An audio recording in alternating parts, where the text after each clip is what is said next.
have to take care of this truck because this truck takes care of me. And it's a partnership, and that's why I take care of it. When the History Channel first aired Ice Road Truckers in June 2007, it pulled in 3.4 million viewers on its very first night, making it the most watched original telecast the network had ever aired.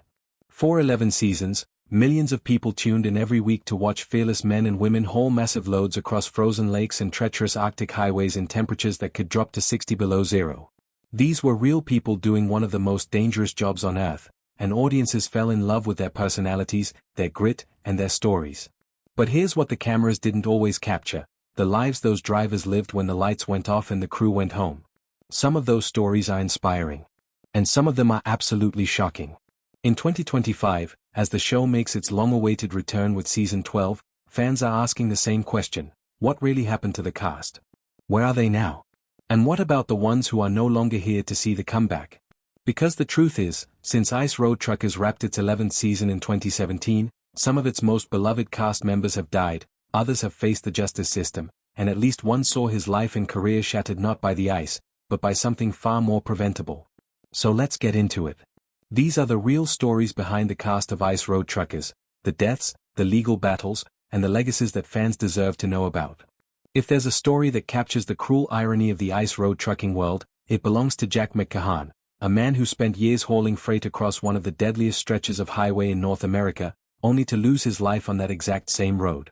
Jack earned his nickname, Cactus Jack, the old-fashioned way, by being the kind of tough, weathered, sharp-witted driver who made everyone around him laugh while quietly doing some of the hardest work imaginable. He drove on the Dalton Highway, also known as the Haul Road, a remote and brutally harsh route that connects Fairbanks, Alaska, to Prudhoe Bay near the Arctic Ocean. This is not a road that forgives mistakes. Stretching almost 500 miles through frozen wilderness, it was built primarily for the pipeline and remains one of the most isolated trucking routes in the world. On the show, Jack brought experience, humor, and credibility. He even served as a trainer to fellow driver Alex Debogorski, which says everything you need to know about how his peers regarded him. He was the kind of man who had earned his place on that road many times over. Then, on October 15, 2014, the news broke that Cactus Jack had been involved in a serious crash on the Haul Road. Fellow cast member Lisa Kelly was among the first to break the news publicly, posting updates on Facebook and asking fans to keep Jack in their prayers. At first, there was cautious hope. He had made it through the first night in the ICU, and by late October, Lisa was updating fans that he was awake at times and appeared to be stabilizing. But the injuries were too severe. On November 26, 2014, Lisa Kelly confirmed on Facebook that Jack McCahan had passed away. She called him a true pro and asked fans to continue keeping his family in their thoughts. The following day, the blog maintained by fellow cast member Jack Jess's wife Judy published a full tribute, describing Cactus Jack as someone who was a hard-working trucker with a great sense of humor, and simply a joy to be around. The tribute ended with the words, "He will be in our thoughts and so, still on the road, with us." Jack McCahan was 80 years old when he died. He had spent the better part of a lifetime on those roads. And the road he loved is ultimately what took him. Not every great man on Ice Road Truckers was loud, brash, or constantly grabbing screen time. Some of the most important figures on the show were the ones who simply showed up, did the work, and let their results speak. Gerald Roy Swenson, known to fans as Ollie Bear, was exactly that kind of man. Swenson was introduced to viewers in Season 2 of the show, appearing in 2008 during the grueling runs along the 194-kilometer Chuktuktuk winter road between Inuvik and Chuktuktuk in Canada's Northwest Territories. He came into the show as a 59-year-old veteran with 6 years of ice road experience already under his belt, plus decades of prior work in the logging industry and as a wilderness guide. He was not a man who needed to prove anything to anyone. By the end of that season, Swenson had completed 63 loads, hauling over 4 million pounds of cargo, the highest total of any of the main drivers that year. He didn't do it by being flashy. He did it by being consistent, disciplined, and deeply experienced. It was the kind of performance that makes quiet men unforgettable. Born in 1948 in Birch Hills, Saskatchewan, and raised in Lummi, British Columbia, Swenson spent most of his adult life doing physically demanding work in some of Canada's most remote and unforgiving regions. Off-screen, people who knew him described a man who met his friends for coffee every day, who was fiercely loyal to his family, and who carried himself with the unpretentious dignity of someone who had earned every callus on his hands. He was a grandfather, a brother, and by all accounts a man who was genuinely loved by those around him. Gerald Ollie Bear Swenson passed away on December 11, 2022, at the age of 74, following complications related to cancer. He left behind children, grandchildren, and siblings. His season on ice road truckers remains a testament to what calm competence looks like in one of the world's most dangerous professions, and his record still stands. If you watched Ice Road Truckers between Season 6 and Season 10, you know exactly who Darrell Ward was. Born on August 13, 1964, in Montana into a family of harvest rig operators, Darrell grew up breathing diesel fumes and learning to read roads the way other kids learn to read books. By the time he joined the show in 2012, he had over 3 decades of trucking experience, including time spent on logging routes and long-haul runs before making his way to the Dalton Highway in Alaska. From the moment he arrived on screen, Darrell was magnetic. He had a backwards cap, an easy grin, and the kind of natural authority that doesn't come from telling people you know what you're doing, it comes from actually knowing what you're doing. He mentored rookies without being condescending, tackled dangerous conditions without panicking, and delivered his loads with a reliability that made him one of the most respected figures in the show's history. He and Lisa Kelly co-owned a trucking business together, and the professional partnership reflected the mutual respect they had for each other's craft. Off-camera, Darrell was the same man. He helped fight forest fires, organized community drives, and lived by his personal motto, any road, any load. He was, by every account, someone who made the world around him slightly better just by being in it. He was also, at the time of his death, on the verge of launching a documentary project focused on exploring the stories behind plane wreckages in remote Montana terrain, a passion project that combined his love of adventure with his connection to wild, open country. On August 28, 2016, Darrell Ward and his co-pilot, Mark Melitz, departed Missoula, Montana, aboard a Cessna 182D Skylane headed for Rock Creek Airport. Eyewitnesses on the ground saw the small aircraft veer sharply approximately 40 feet above the runway, before it struck a line of trees and caught fire. Both men died at the scene. A subsequent investigation by the National Transportation Safety Board was unable to determine the precise cause of the crash. The loss shook the entire trucking community. Season 10 of Ice Road Truckers, which had already begun airing at the time of his death, was dedicated to his memory starting from episode 5. Darrell Ward was 52 years old. The documentary about plane wrecks he had dreamed of making would never be filmed.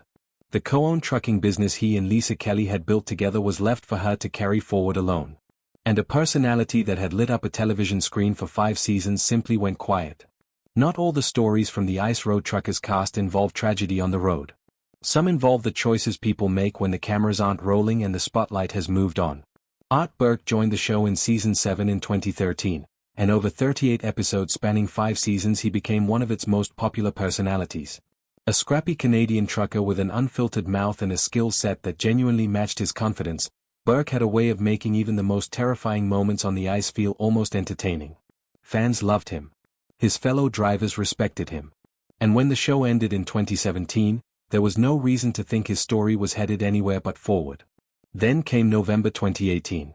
Burke was living in an apartment in Yellowknife, Northwest Territories, when he decided to attempt making a cannabis concentrate known as shatter, a potent extract produced using liquid butane as a solvent.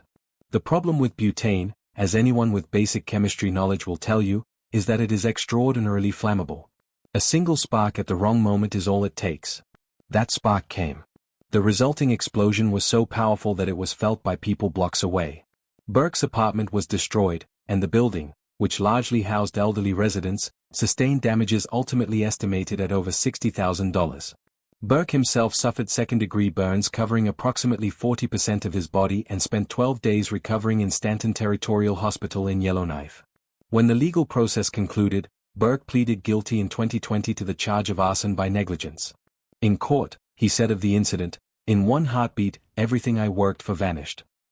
The judge overseeing the case, Donovan Molloy of the Territorial Court, accepted the joint sentencing submission, 18 months of house arrest along with restitution payments totaling over $20,000 split between the housing corporation and the insurance companies involved, though Molloy made his dissatisfaction with the leniency of the sentence clearly known. Burke, who by then had relocated to Prince Edward Island, was permitted to serve portions of his house arrest from the cab of his truck so he could continue earning a living. And in a detail that perfectly summed up his personality, he arrived late to one of his own sentencing hearings, conducted via video call, further testing the judge's patience. As of 2025, Art Burke has completed his sentence. He continues to work in the trucking industry. But for many fans who remember the easy swagger he carried across 5 seasons of Ice Road Truckers, the image of that courthouse video call and those 12 days in the hospital tell a different story. One about what happens when a man who spent years defying danger on frozen lakes finally encounters a danger he chose to create himself. Of all the stories in the Ice Road Truckers universe, Hugh Rowland's may be the most complicated, not because of anything he did wrong, but because of what was done to him. Hugh Rowland, nicknamed the Polar Bear for his imposing build and ice-cold nerve under pressure, was the second most featured driver in the show's entire run, appearing prominently from the very first season through season 8. He had a gravelly voice, a no-nonsense disposition, and an encyclopedic knowledge of what it took to keep a loaded truck moving safely across cracking ice. Producers built episodes around him. He wrote a book, On Thin Ice, Breakdowns, Whiteouts, and Survival on the World's Deadliest Roads, that gave fans even more of the raw, unvarnished perspective they loved. He was, for 8 seasons, one of the faces of the franchise. Then, in 2014, everything changed. While off-duty and riding as a passenger in a pickup truck driven by Ice Road Truckers producer Will Morrison, the vehicle veered off a narrow Canadian road and crashed into trees. Rowland suffered severe injuries to the lower half of his body, injuries that, according to the lawsuit he subsequently filed, permanently altered his ability to drive trucks and returned him to a fraction of his former physical capability. The lawsuit against Morrison and the show's production was filed in early 2014. The allegations were stark: reckless driving, severe and permanent physical injuries, the end of a trucking career built over decades. The claims went further still. Court filings made public through TMZ revealed that Rowland's injuries also devastated his marriage, as he alleged that the physical damage left him unable to be intimate with his wife.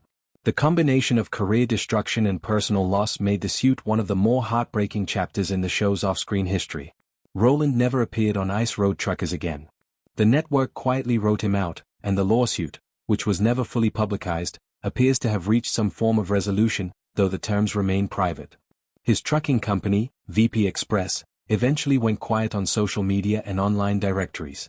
Today, Hugh Rowland reportedly runs a construction company and has stepped away from the ice road world entirely. He still appears occasionally at truck shows, signing autographs for fans who remember the Polar Bear in his prime. He walks with a cane.